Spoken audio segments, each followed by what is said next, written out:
I always thought the first year of marriage was supposed to be special, a time for love, laughter, and building memories with the person you promised to spend the rest of your life with. Turns out my wife, Lisa, had a slightly different interpretation. For her, the first year of marriage was a time for sneaking around behind my back with someone I knew. I wasn't supposed to know. She thought she was clever. Late nights with the girls, sudden shopping trips that left her looking suspiciously well-dressed, and of course the classic, he's just a friend. The signs were all there, but I didn't want to believe it. Not at first. But reality has a funny way of slapping you in the face when you least expect it. It started small. Lisa had always been affectionate, but suddenly she seemed distant. The little gestures, touching my arm when she walked by, kissing me goodbye in the morning, became rare. When I asked her about it, she brushed it off, saying she was just stressed. I wanted to believe her. We had only been married a few months. People said the honeymoon phase doesn't last forever, but I never expected it to evaporate overnight. Then there were the phone calls. She always used to leave her phone lying around, but suddenly it was attached to her like a lifeline. If I walked into the room, she'd lower her voice or end the call abruptly. She started texting more, her fingers flying across the screen at lightning speed, only to quickly flip her phone over when I got too close. The biggest red flag? The sudden weekend trips. "It's a girls' spa retreat," she said with a smile, packing a bag. "You wouldn't be interested." Maybe I wouldn't have been, but what caught my attention was the fact that she never used to do things like this before. Lisa was always home on weekends, curled up next to me on the couch, binge-watching crime documentaries and stuffing popcorn in her face. Now, she was going on mysterious getaways and coming back strangely energized, as if she had just returned from a life-changing experience. But the worst part? The man she was sneaking around with was the last person I would have suspected. I met Greg in college. He was the guy who could talk his way out of anything. A smooth talker with an easygoing smile and a charm that made people like him instantly. We became fast friends, bonding over late-night study sessions and shared dreams of making it big. He was the one who introduced me to Lisa. He even stood beside me at our wedding, raising his glass in a toast to a lifetime of happiness. Apparently, Greg had his own definition of happiness, and it involved my wife. The moment of truth came when I found Lisa's old phone buried in the back of a drawer. She must have forgotten to wipe it clean. Rookie mistake. And there it was, photo after photo, text after text. Lisa and Greg laughing in bed together. A vacation I never knew she took. My best friend kissing my wife in a restaurant that I had taken her to just weeks prior. My stomach dropped. My hand shook. But after the initial shock passed, something else kicked in. Something much better than sadness. Revenge. I wasn't going to be the heartbroken husband who cried himself to sleep while they continued their little affair in secret. No, I was going to make sure they regretted every single second of their betrayal. And the best way to do that? Exposing them in the most humiliating way possible. I closed the phone, sat back, and smiled to myself. Oh, this was going to be good. The next few days were all about self-control. I had to act like nothing was wrong. Every time Lisa kissed me goodbye, every time Greg shot me a casual text, I had to swallow the bile rising in my throat and play along. The trick was patience. I didn't want an angry confrontation. No shouting, no throwing things, no dramatic accusations. That would be too easy for them. If I stormed in yelling, Lisa would cry, Greg would make excuses, and somehow I'd end up looking like the bad guy. No, they weren't going to get off that easily.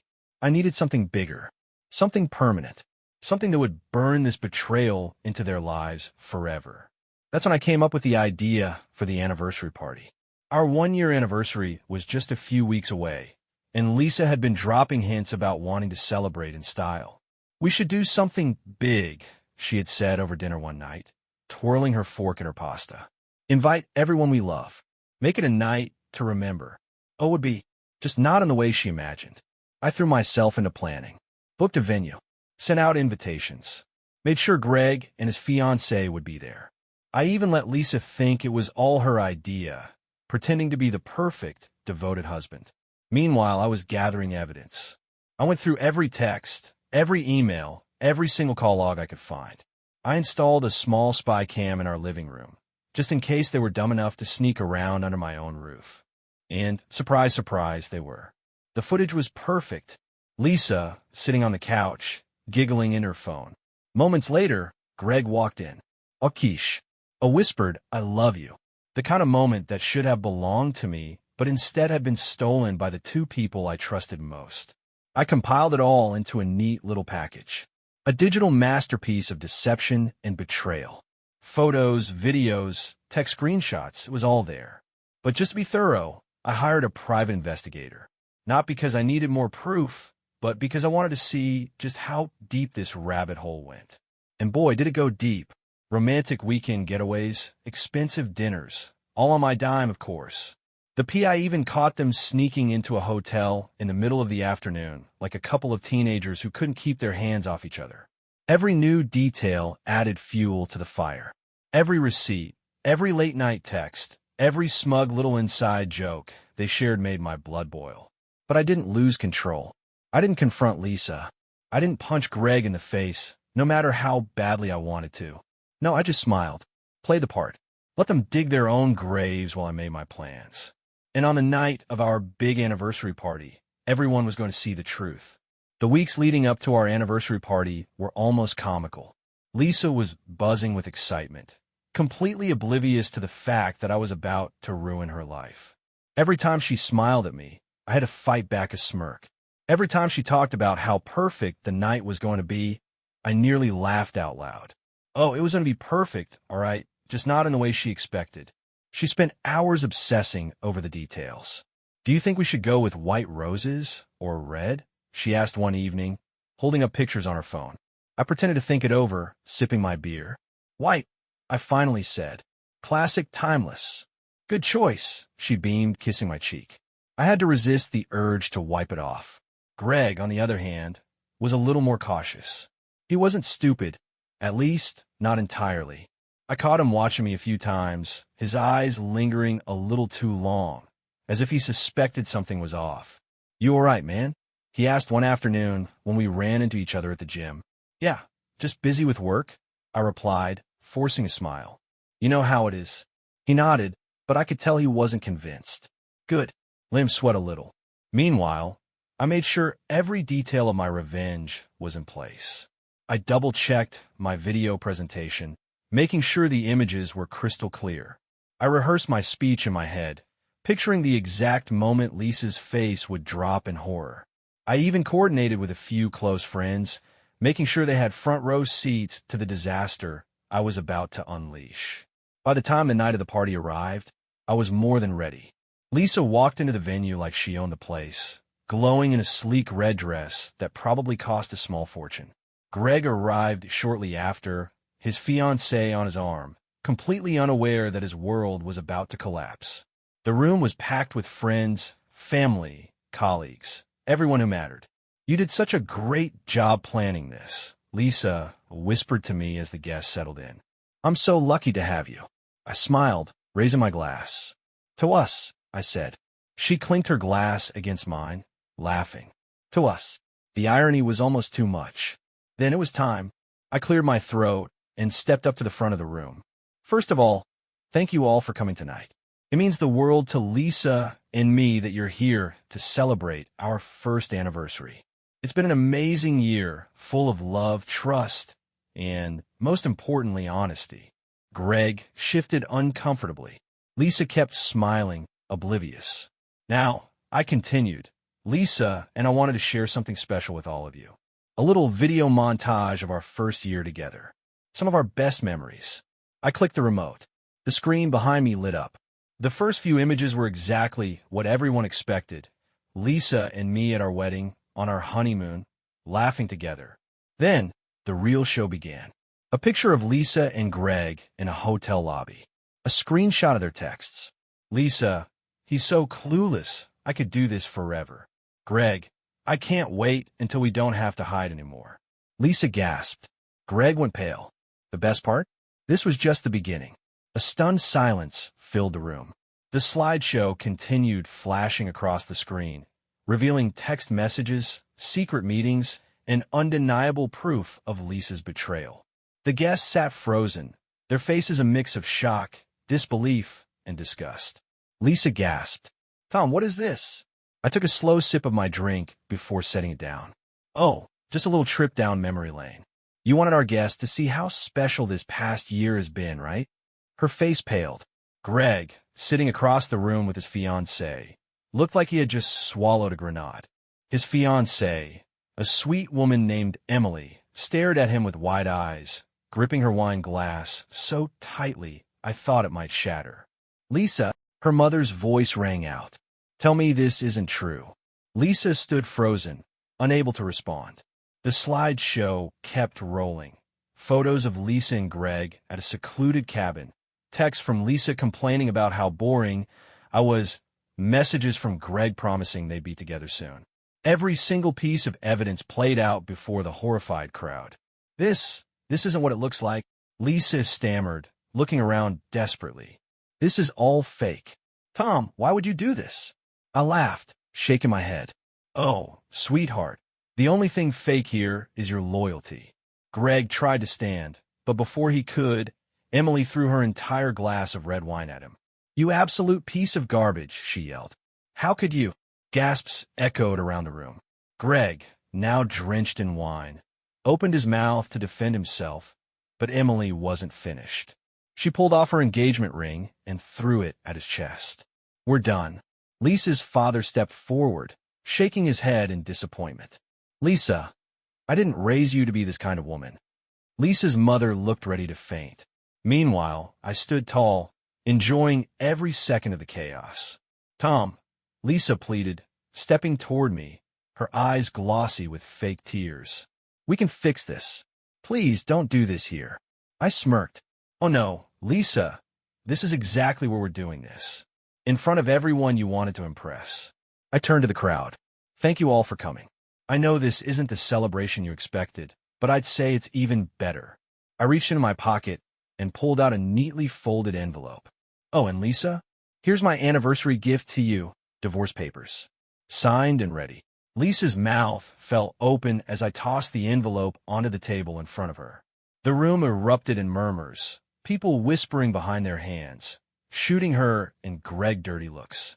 Greg, now humiliated beyond repair, looked around and muttered, I need to get out of here. I grinned. Don't worry, Greg. We're all done with you too. Lisa collapsed into a chair, burying her face in her hands. I raised my glass one last time.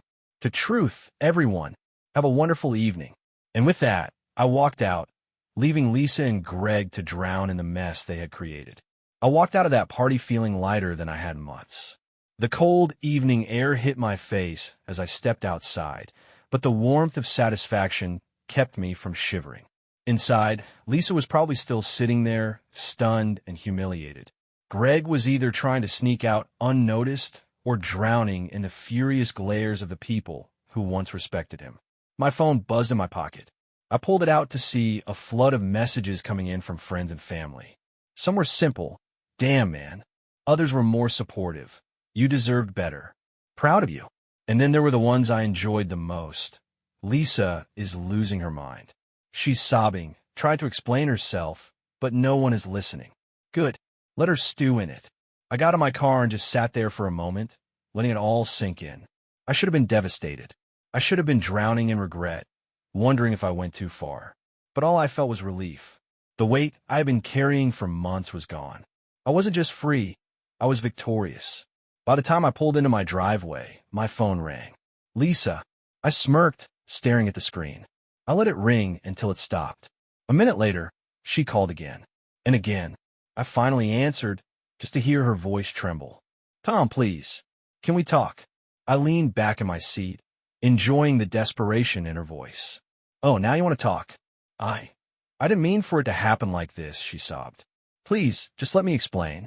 Explain? Lisa, the whole room saw the explanation. Hell, they got a PowerPoint presentation on it.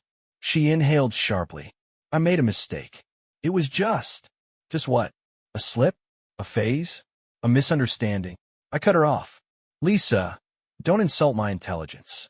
You weren't sorry when you were sneaking around. You weren't sorry when you were whispering I love you to Greg in my own house. You're only sorry now because you got caught. No, it's not like that, she insisted. I swear I still love you. We can fix this. We can go to counseling. I laughed, shaking my head. Lisa, the only thing getting fixed is the paperwork for our divorce. It's already signed. I'm done. Silence. Then a choked sob. Tom, please. I hung up. It felt even better than I imagined. Over the next few days, the fallout was even worse than I expected, for Lisa and Greg, that is. Word of what happened spread like wildfire. Friends cut them off. Lisa's own parents refused to speak to her. Greg's fiancée, Emily, posted a long, angry message on social media, airing out every dirty detail of his betrayal. The guy lost not only his relationship, but his job, too. Turns out, one of our mutual friends forwarded the slideshow to his boss. As for Lisa, she didn't just lose her reputation. She lost everything.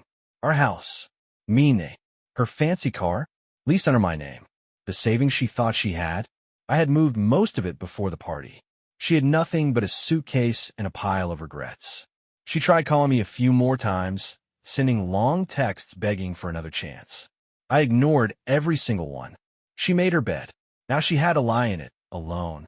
One evening, about a week after the party, I got another message. But this one wasn't from Lisa. It was from Emily. Hey, just wanted to say thank you for exposing them. I would have married a lying snake if it weren't for you. Drinks on me if you're ever interested. I smirked, typing back a simple reply. I might take you up on that.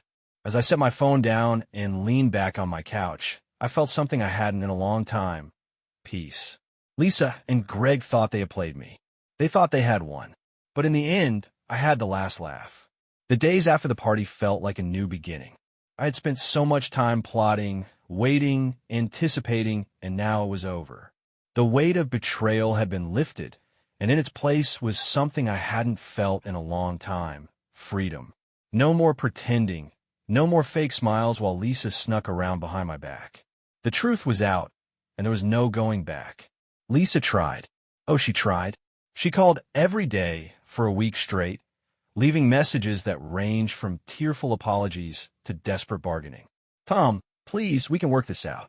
Then, when that failed, the tone shifted. You humiliated me. How could you do that in front of everyone? Ah, there it was. The real Lisa.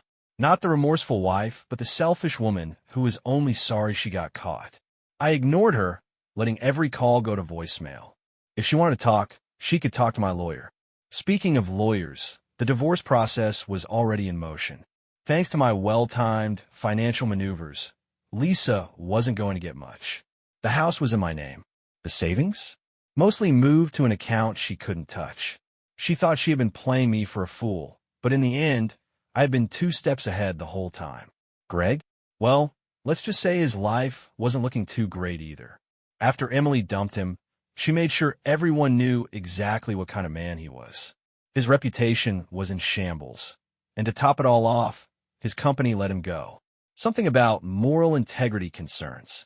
Turns out, cheating on your fiancé with your best friend's wife isn't great for business. One afternoon, I got a text from an unknown number.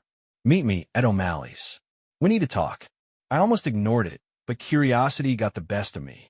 While I walked into the dimly lit bar, I spotted Emily sitting in a booth, stirring a drink with a smirk on her face. Didn't think you'd actually show up, she said. Figured I owed you a drink, I replied, sliding into the seat across from her. We talked for hours. About Lisa, about Greg, about how close we both came to wasting our lives on people who never deserved us. Emily wasn't just bitter. She was sharp, witty, and absolutely ruthless when it came to tearing Greg apart. I like that. So what now? She asked as she finished her drink. You gonna wallow, or are you actually going to enjoy being free? I laughed. Oh, I'm enjoying every second of it. For the first time in months, I wasn't lying.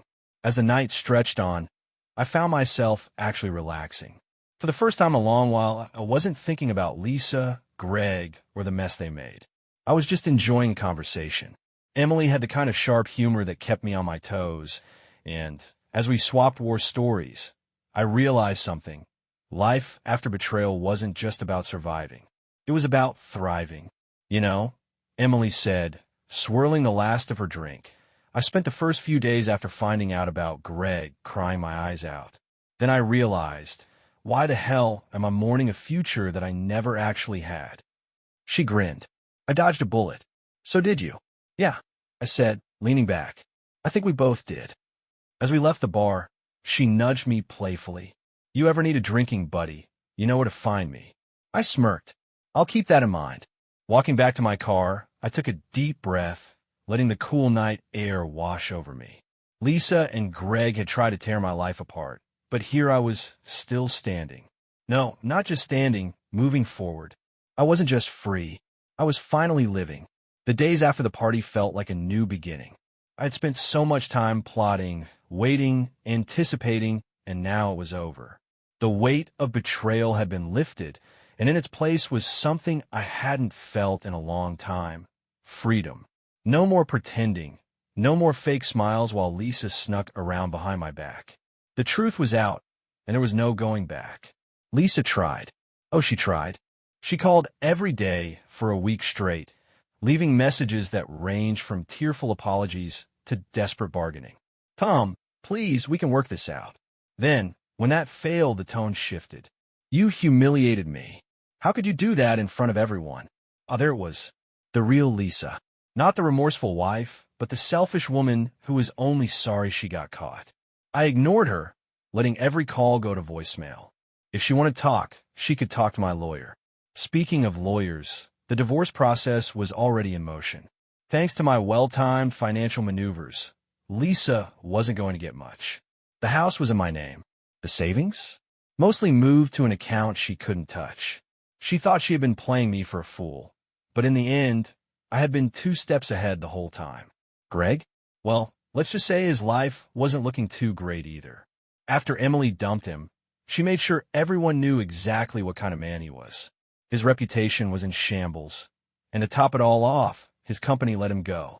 Something about moral integrity concerns. Turns out, cheating on your fiancé with your best friend's wife isn't great for business. One afternoon, I got a text from an unknown number. Meet me at O'Malley's. We need to talk. I almost ignored it, but curiosity got the best of me. When I walked into the dimly lit bar, I spotted Emily sitting in a booth, stirring a drink with a smirk on her face. Didn't think you'd actually show up, she said.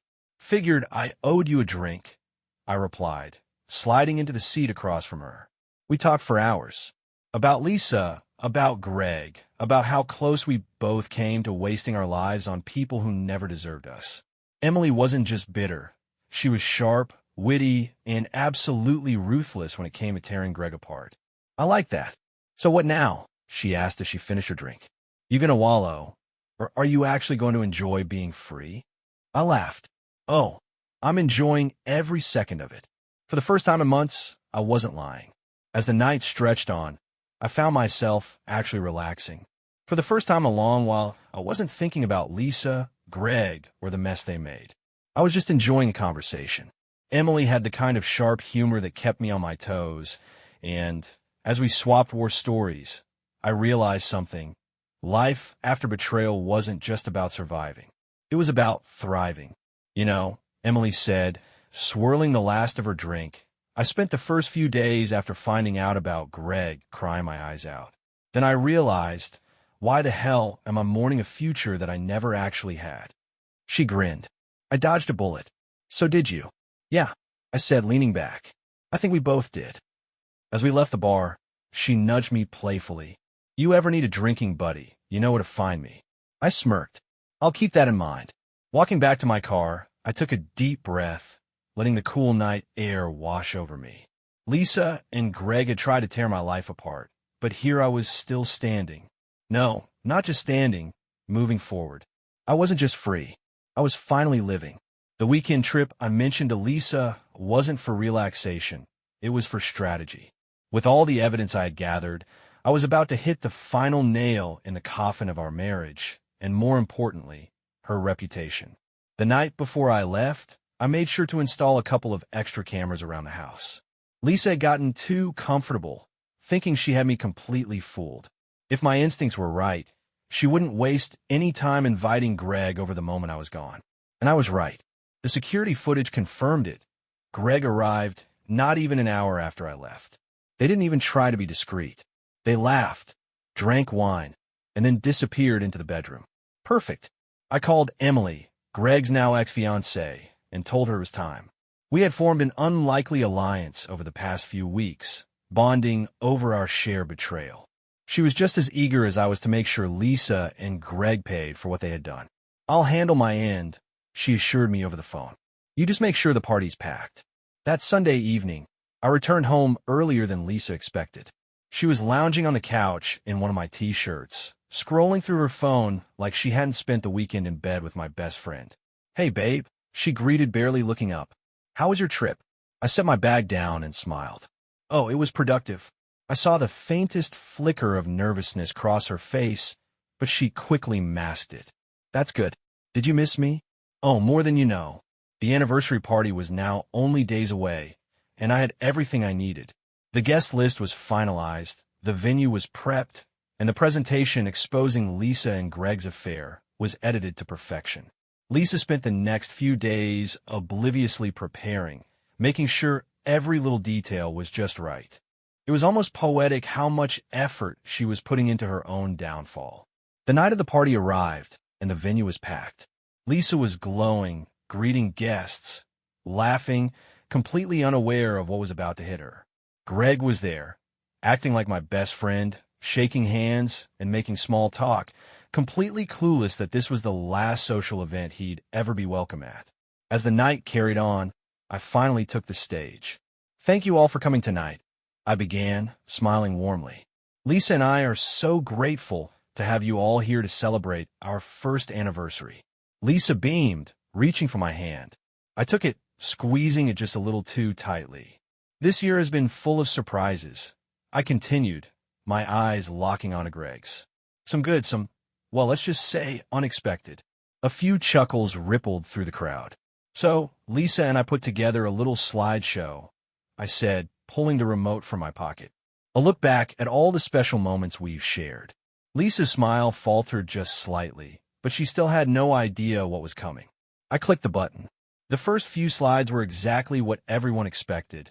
Our wedding, our honeymoon, sweet moments captured over the past year. Lisa visibly relaxed. Then, the next slide appeared. A photo of Lisa and Greg kissing in a hotel hallway. The room went silent. Lisa gasped. Greg's face drained of color. Murmurs filled the air as guests started whispering amongst themselves. I clicked again. More pictures. More evidence. Screenshots of texts. A video clip of them in our living room, laughing, kissing, completely unaware of the hidden camera. Lisa jumped to her feet. "Tom, stop this." I held up a hand, silencing her. "No, Lisa, you wanted a night to remember. This is it." Greg tried to sneak away, but Emily was faster. She stepped forward, holding up her own stack of evidence. Bank statements, receipts, messages. "You lying piece of trash," she spat, tossing them at his feet. "We're done." Lisa turned to me, tears streaming down her face. "Tom, please. We can talk about this." I shook my head, pulling a thick envelope from my pocket. "Here's my gift to you, Lisa. Divorce papers. Signed and ready." The crowd erupted. Gasps, whispers, some even clapping. Greg stormed out, humiliated, with Emily right behind him, her head held high. Lisa collapsed into a chair, face buried in her hands. I raised my glass. "To honesty," I said, "and to new beginnings." And with that, I walked out, leaving Lisa in the ruins of the life she had destroyed herself. I drove home that night feeling lighter than I had in months. The weight of betrayal, suspicion, and heartbreak had finally lifted. I wasn't just free, I was victorious. My phone buzzed with messages from friends and family. Some were supportive, others were just in shock. "Damn, man, you really went all out. You okay?" "Lisa's a wreck." "Good. Let her be. She deserved every bit of this." By the time I pulled in my driveway, my phone rang. "Lisa." I let it ring. Then she called again, and again. Finally, I answered, just to hear her voice tremble. "Tom, please, we need to talk." I leaned back in my seat, enjoying the desperation in her voice. "Oh, now you want to talk?" I didn't mean for it to happen like this," she sobbed. "Please, just let me explain."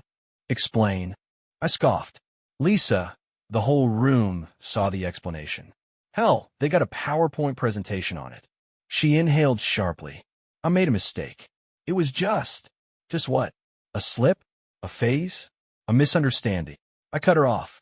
Lisa, don't insult my intelligence. You weren't sorry when you were sneaking around.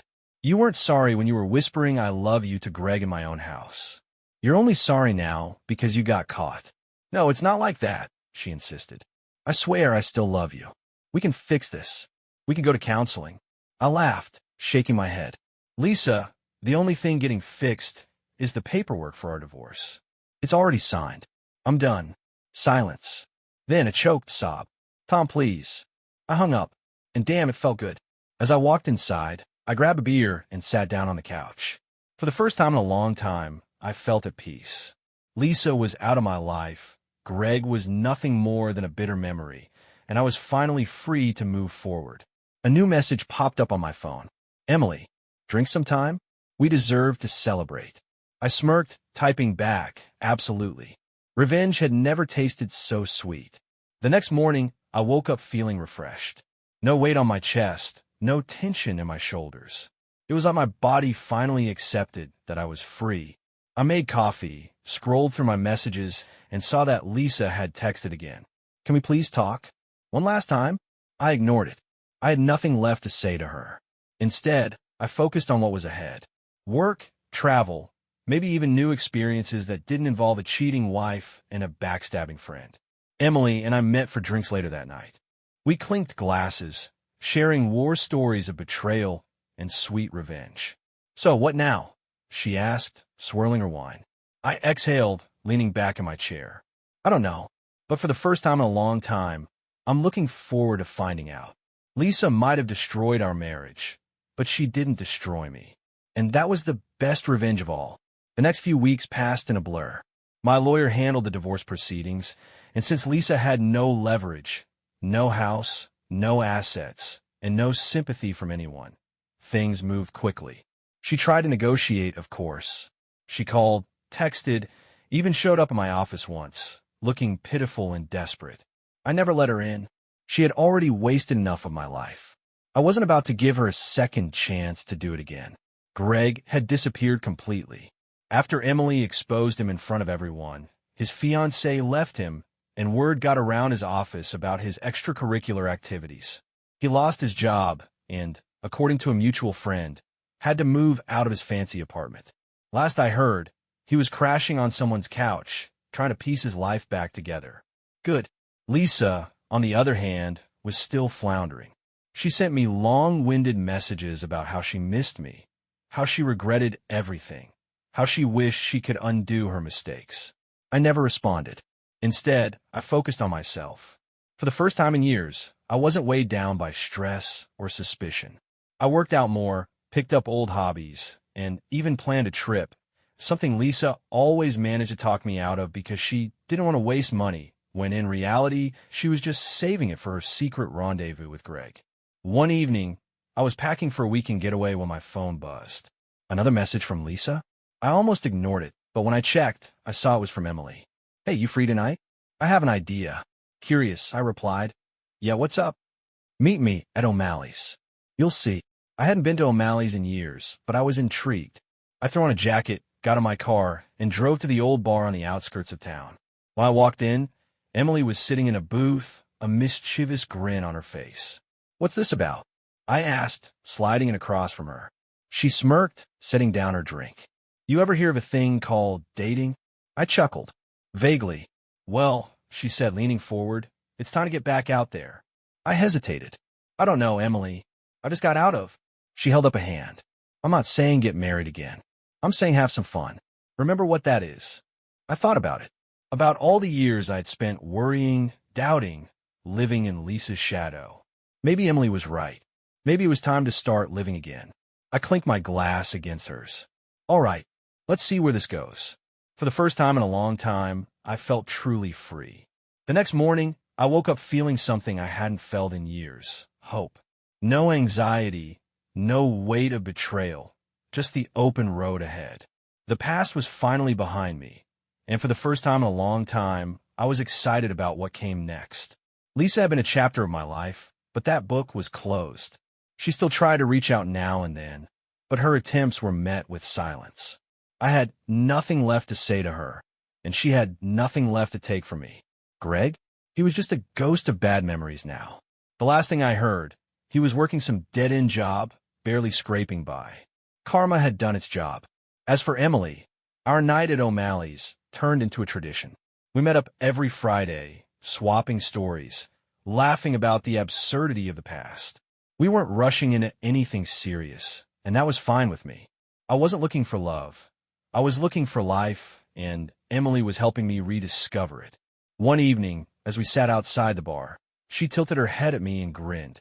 So, any regrets? I took a sip of my drink and shook my head. Not a single one. She raised her glass. To new beginnings. I clinked mine against hers. To finally living. And with that, I left the past where it belonged, in the rearview mirror.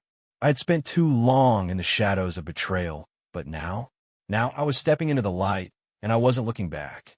The future was mine, and I was ready for it.